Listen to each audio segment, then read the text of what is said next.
Hey, listen, this is Melissa. I want to share with you a really common problem that I see for independent consultants, and that's lead generation procrastination. A lot of times we think the reason we're procrastinating for lead, with respect to lead generation is that somehow we don't have enough time. And I know you're busy, I get that, but I know for sure that two things, you have 20 or 30 minutes a day you could work on this, or maybe a couple hours on a Friday. You are able to make time. I know that when something is important.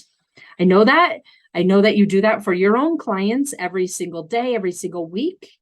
And so when you treat yourself like one of your clients, I know for sure that time is not your boundary or your obstacle.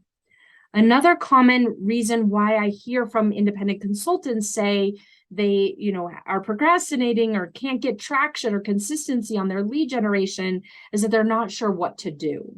I can assure you, if I ask you probably 5 questions, if not 3 to 5 questions, we would figure out very quickly that you know what to do. It's that you're avoiding it because it's uncomfortable. And so that brings us to the real reason why you're procrastinating. It isn't time or your lack of knowledge, or that you haven't perfected a system yet. What it really is that you're wanting to avoid rejection. You're wanting to avoid failure. You're making the lead generation process about you versus about your business. You haven't separated those two things in your mind. Somehow you are your business. And if you get rejected, it's about you. Or if you get somehow it feels like you're failing, it's about you, versus this is a natural part of doing business and being able to separate the two things. At the end of the day, procrastinating when it comes to lead generation, or really anything, is about avoiding discomfort. The human nature in us wants to avoid discomfort. We don't want to feel rejected. We don't want to feel inadequate. We don't want to feel like we're failing. And so what ends up happening is you procrastinate as a result of that to avoid those negative emotions. And then the end result is that you end up failing anyway. You fail ahead of time because you didn't even get into action or start making progress towards your lead generation in a really, truly consistent way. And so it's important to know what the root cause of your procrastination is so that you can tackle it. It isn't about the time or the knowledge or not having a perfect, a CRM in place, a pipeline process in place. What it is about is you wanting to avoid the discomfort. So just number one, really being aware of that. And then after you're aware of that, the next step of the process is to really get into the mode of strengthening your business owner mentality. And that's really 3 areas with respect to lead generation. It's your thoughts about you, purposefully and intentionally cultivating higher quality thoughts where you think of yourself as someone who adds value in a lead generation process, as someone who creates connection with other people, not as yourself as someone who's needy or incompetent when it comes to this. Certainly that's going to send you back down that procrastination path, right? So really thinking about yourself as it relates to business development and someone who's a successful business owner. The next type of thoughts that you're going to want to cultivate and strengthen and make intentional for yourself until they become your new default way of thinking are the thoughts you have about the people you're talking with in terms of in that lead generation setting. Thinking about them and giving them the benefit of the doubt that they're receptive, that they want to spend the time, that this isn't a waste of their time, that it's valuable for them, will send you into such a different headspace than when you think you could be wasting their time or they're doing you a favor.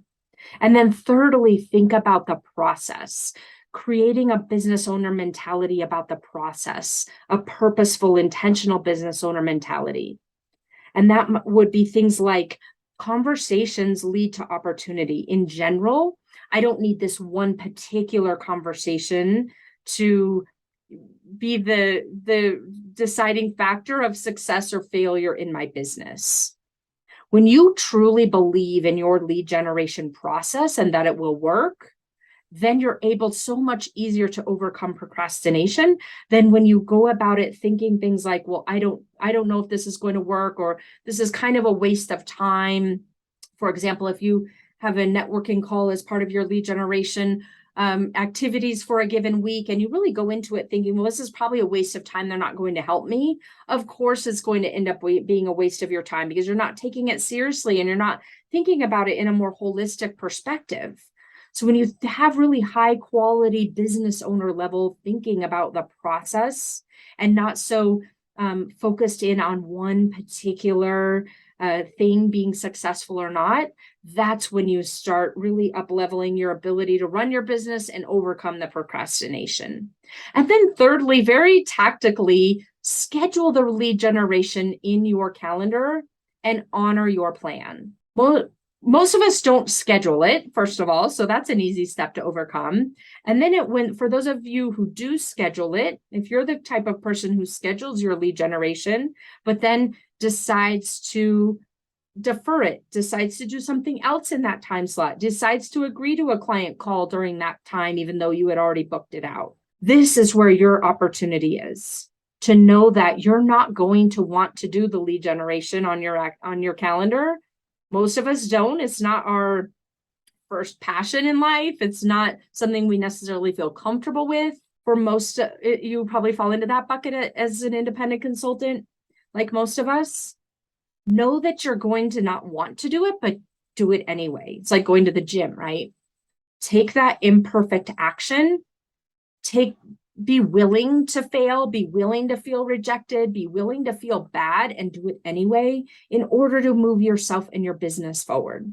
So that is the short recap of this week's podcast. Be sure to go listen to the full episode so that you can really dive into this in a lot more detail with a lot of examples and to create your own action plan for overcoming lead generation procrastination.